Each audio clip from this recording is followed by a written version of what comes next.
Saludos de nuevo y muchísimas gracias por seguirnos en esta aventura de hoy. Les esperábamos, de hecho, para comenzar ya con la segunda parte del programa, que vamos a dedicar a saber en qué consiste y cómo se puede poner solución a la hiperactividad, un trastorno del comportamiento infantil ante el que la mayoría de los padres no saben cómo reaccionar.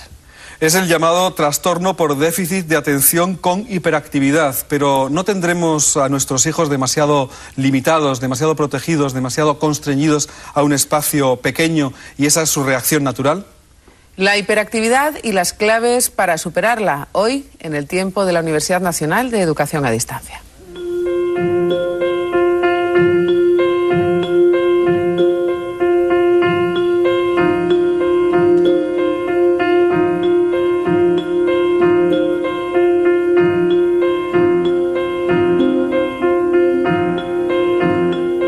En su uso popular, el término hiperactivo se utiliza para referirse a niños que presentan una actividad motriz por encima de lo normal.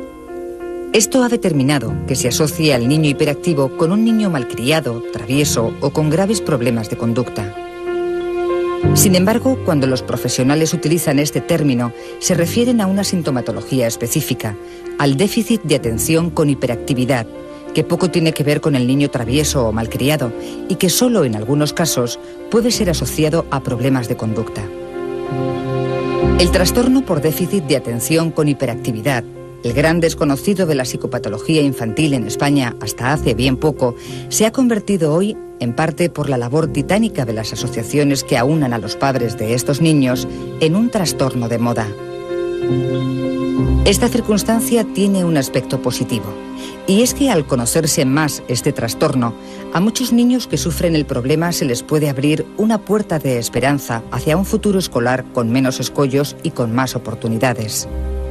Aunque también los especialistas señalan el riesgo de que, como ha sucedido con otros trastornos, se utilice esta denominación como un cajón desastre que englobe a todos los niños que muestran dificultades de autocontrol o disciplina. El déficit de atención con hiperactividad es un trastorno en principio sencillo, no es uno de los trastornos de la psicopatología infantil que en principio sea más grave.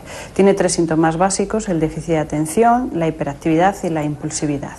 Pero el problema es los trastornos secundarios que generan estos síntomas.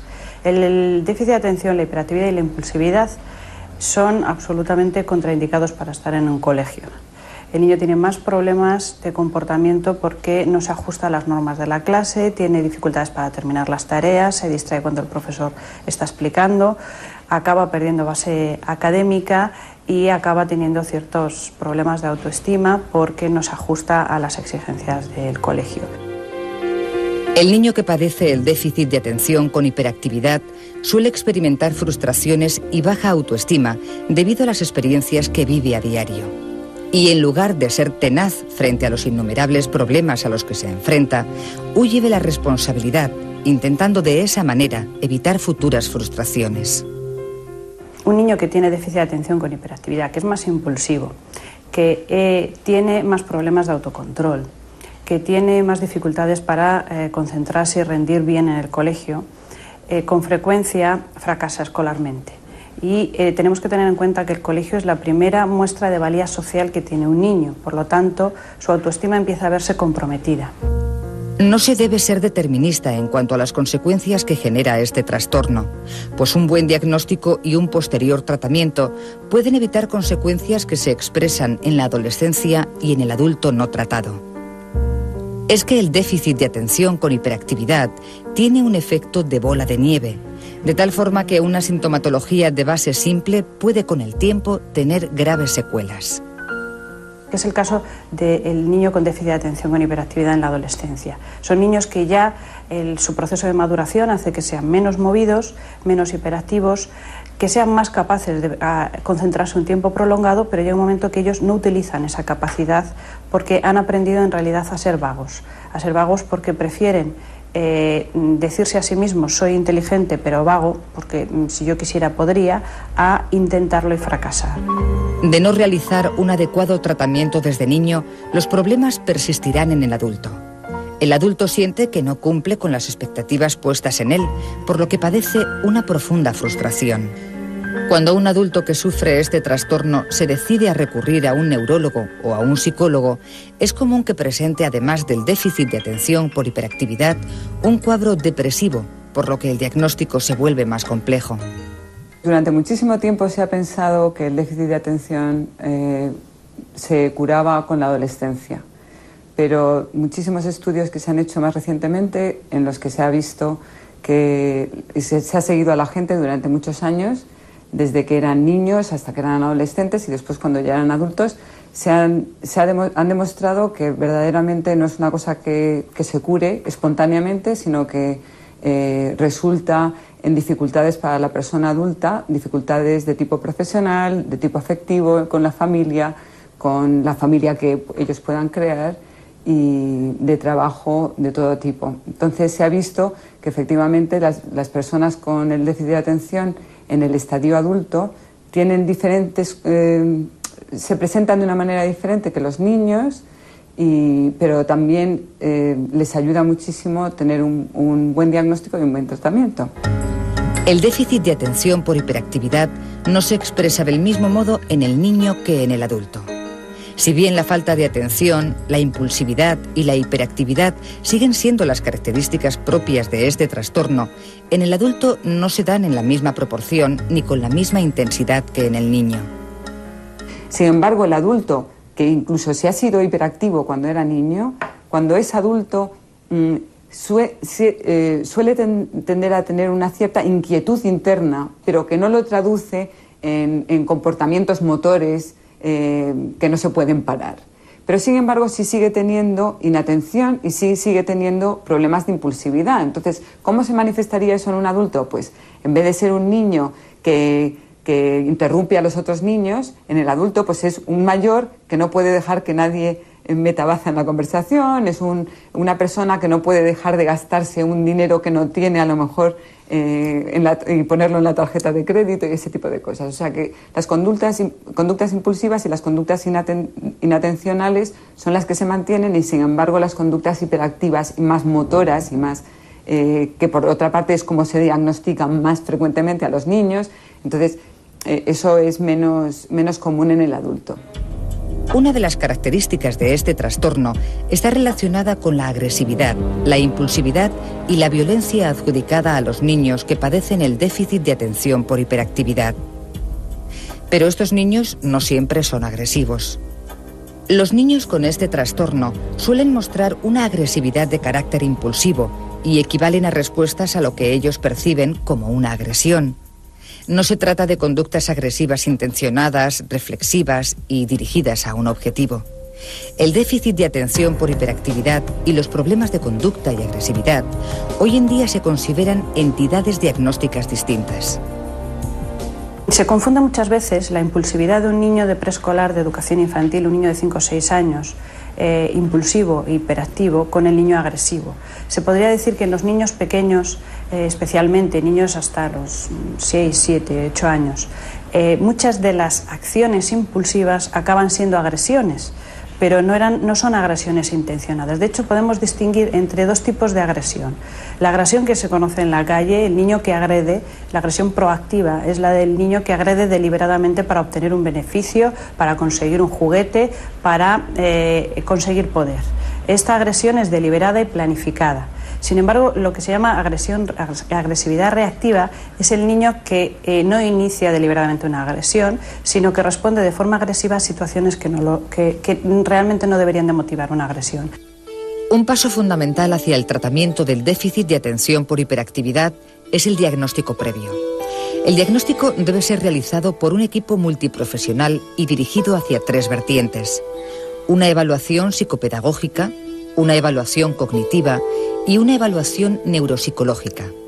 Pruebas de diagnóstico hasta el momento actual no hay ninguna. Es decir, partimos de ahí, ¿no? No hay ninguna prueba que se le haga y que con eso se vea que el niño es hiperactivo, ¿no? Diagnóstico es siempre un diagnóstico, al menos hasta la fecha, es un diagnóstico clínico, es decir, de observación del niño, de recogida de una serie de datos, de conducta de ese niño. Y bueno, pues el conjunto de esos datos, pues si cumplen los criterios que son también clínicos, pues podríamos decir que nos permite diagnosticar la hiperactividad. El resto de las pruebas que hay hasta el momento son pruebas complementarias que ayudan cuando el diagnóstico no es muy claro o cuando plantean algunas dudas, pues el recoger una información por ahí nos permite pues apoyar o poner en duda ese diagnóstico de trastorno por déficit de atención con hiperactividad. Se desconoce el origen específico de la hiperactividad infantil, pero se sabe que se trata de un trastorno de base neurológica relacionado con irregularidades en la producción de determinados transmisores cerebrales. El niño que sufre este trastorno expresa dificultad para que su sistema nervioso esté adecuadamente regulado para las distintas tareas a las que se enfrenta. Sobre eso pues hay muchos trabajos, hay pues precisamente el grupo nuestro pues ha hecho un estudio con una técnica que es la cartografía cerebral en la que se ve cómo el niño hiperactivo tiene dificultad para activar su sistema nervioso cuando tiene que hacer determinadas tareas que exigen una atención especial, ¿no? Y vemos cómo hay diferencias, pues en los niños que no tienen el TDAH pues su nivel de activación cerebral es distinto de los niños hiperactivos cuando están haciendo la misma tarea, ¿no? No es que haya una lesión en el sistema nervioso, no es que haya un problema serio, sino sencillamente lo que hay es unos fallos en la regulación de ese sistema nervioso. Es fundamental tener presente que el tratamiento no puede solo dirigirse al niño, sino también a la familia y a la escuela. En cuanto al tratamiento farmacológico dirigido al niño, años de investigaciones confirman que la utilización de fármacos estimulantes produce que los niños hiperactivos mantengan mejor la atención y reduzcan la hiperactividad motriz. Hay una medicación que paradójicamente son los estimulantes que al niño hiperactivo le permiten unos rendimientos más adecuados. Posteriormente hemos visto que eso posiblemente sea porque el sistema nervioso entonces alcanza ese nivel de regulación más adecuado, que es lo que parece que está en la base del trastorno por déficit de atención con hiperactividad. Los fármacos no eliminan el trastorno, pero reducen sus manifestaciones, facilitan la adaptación social y escolar del niño y optimizan los beneficios de los tratamientos cognitivos comportamentales. El uso de estimulantes para tratar a los niños que sufren el déficit de atención por hiperactividad puede parecer paradójico, pero no lo es, ya que el funcionamiento cerebral de las personas que padecen este trastorno parece más lento y en ocasiones peor organizado que el de las personas que no lo sufren. Los estimulantes lo que hacen es ayudarle a centrar más la atención, rebajan la impulsividad y disminuyen el exceso de actividad motora, que son los tres síntomas esenciales que permiten diagnosticar el TDAH, ¿no? El trastorno por déficit de atención con hiperactividad. Sobre esos tres síntomas actúa la medicación estimulante. Sobre esos tres síntomas se consigue que haya una disminución y que de esa manera pues interfiera menos en la actividad del niño hiperactivo, ¿no? El tratamiento farmacológico debe abordarse luego de un estricto diagnóstico. A la medicación solo debe recurrirse en el caso de que el especialista lo considere necesario y por el lapso de tiempo que se indique. De todos modos, los profesionales que estudian este tema señalan que es necesario que un tratamiento psicopedagógico se desarrolle paralelamente al farmacológico. El objetivo del tratamiento psicopedagógico de apoyo, en principio, es mantener controlado un trastorno crónico. El TDAH, el déficit de atención con hiperactividad, es un trastorno que afecta crónicamente al desarrollo del individuo. Aunque los síntomas suelen mejorar en la adolescencia y mejoran en la edad adulta, el riesgo de que la situación se descontrole y que tenga un efecto dominó o de bola de nieve es muy grande, ¿no? Entonces, el apoyo psicopedagógico ayuda al niño y a la familia a aprender a controlar el trastorno para que no le afecte más que lo mínimo, que tenga una expresión mínima. El niño que sufre este trastorno debe recibir diversos apoyos. Su falta de autonomía exige que se le preste atención constante y que se le enseñe lo que otro niño aprende por sí solo, como puede ser preparar la cartera, apuntar los deberes, planificar el estudio, tomar conciencia de hábitos sociales. Por un lado, necesitamos que el niño se vea apoyado pedagógicamente, que tenga el soporte que hace que pueda seguir la clase como los demás. Además, necesita una serie de técnicas de entrenamiento en solución de problemas cognitivos, de solución de problemas sociales, de estrategias de relación con los demás y una serie de estrategias que le ayuden a tener un pensamiento más reflexivo. Además, necesita un apoyo emocional. El niño hiperactivo tiene que aprender a quererse a sí mismo, aprender a aceptar sus torpezas, aprender a saber conocer cuál es el trastorno que tiene. Al principio, cuando es pequeñito, no se le habla de trastornos, se le hablaba de síntomas, de impulsividad, de tú eres despistado, pero tiene que aprender también a no refugiarse en esa sintomatología para excusar responsabilidades, ¿no? Acercarse a las asociaciones de ayuda al déficit de atención por hiperactividad es el consejo de los especialistas. Ahora mismo podríamos decir que hay líneas comunes de trabajo. La primera línea de trabajo, evidentemente, es el apoyo a los padres, la ayuda a los padres, en el sentido de, en primer lugar, recibir una primera información de en qué consiste ese problema que ellos están viendo con su hijo, inmediatamente canalizarlo a los profesionales que pueden ayudar en el diagnóstico y en el tratamiento. Damos asesoramiento de cuáles son los profesionales que desde nuestro punto de vista, estén en el ámbito público o estén en el ámbito privado, están más especializados y conocen por los resultados que nosotros vamos obteniendo a través de la información que nos dan padres de la asociación, y entonces evitar que los padres tengan que sufrir, aparte de la angustia propia de darse cuenta que tienen un chaval que necesita un tipo de atención distinta a lo que es habitual en la mayoría de los hijos, pues que no tengan que pasar el calvario de andar dando vueltas de profesional en profesional a ver cuándo encuentran a aquella persona que realmente conoce y sabe lo que tiene que hacer con el trastorno. Las asociaciones de padres trabajan básicamente en 3 ámbitos. En los servicios sociales, en relación con las personas que no pueden acceder a los tratamientos por razones económicas. En el ámbito educativo, interactuando con las escuelas y los maestros para informarles y enseñarles recursos para saber qué hacer con un niño que sufre el déficit de atención por hiperactividad. Y en el ámbito sanitario, ya que en muchos casos los profesionales no saben qué hacer con este trastorno. Una familia que tiene un problema de este tipo debe tener en cuenta que el tratamiento de su hijo debe encaminarse, por un lado, hay una parte de tratamiento para él, que consistiría, por una parte, en un apoyo farmacológico en la medida que sea necesario, pues con épocas de descanso, con épocas en las que se suspende, con un tratamiento continuado si el niño lo necesita. Necesita también un tratamiento individual para él, para que aprenda a una serie de técnicas cognitivas y comportamentales que le ayudan a autocontrolarse más, a aceptar su problema y a amortiguar los efectos de la sintomatología que tiene, un apoyo escolar para no perder base académica, y por otro lado la familia necesita también un mayor entrenamiento en técnicas de control de conducta. Es muy importante que los padres reciban apoyo emocional de asociaciones de padres de niños hiperactivos que trabajan en colaboración con los profesionales y que además aprendan una serie de técnicas de control de conducta.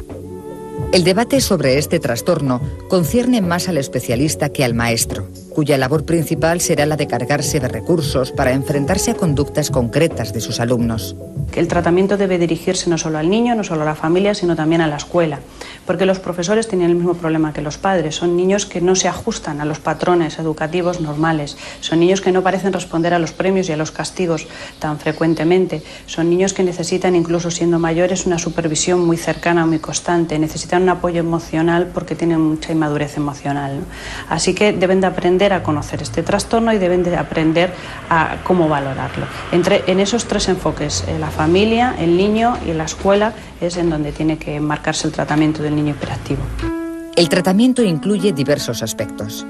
En cuanto al niño, este debe recibir un tratamiento cognitivo-comportamental, un entrenamiento educativo y, de ser necesario, debe recibir un apoyo farmacológico. En relación con los profesores, es imprescindible un asesoramiento educativo. Y en relación con los padres, es vital un apoyo emocional, que bien lo pueden aportar las asociaciones de padres. El camino es compartir con otros padres que sufren la misma problemática, compartir la angustia que indudablemente supone, sentirnos apoyados los unos con los otros y, desde luego, desarrollar la creatividad que todos tenemos que estar desarrollando en relación con nuestros hijos. No está escrito definitivamente qué es lo que hay que hacer con un niño. Las bases del tratamiento hoy por hoy están claras. Es lógico que se debe actuar sobre el niño, pero también se debe actuar en la familia y en la escuela. Cuanto más se conozca el déficit de atención por hiperactividad, la sociedad más lo va a asumir. De esta manera, se comprenderá que las personas que padecen este trastorno tienen actitudes y respuestas distintas, pero que es perfectamente posible que ese funcionamiento distinto de estas personas se integre perfectamente en la sociedad.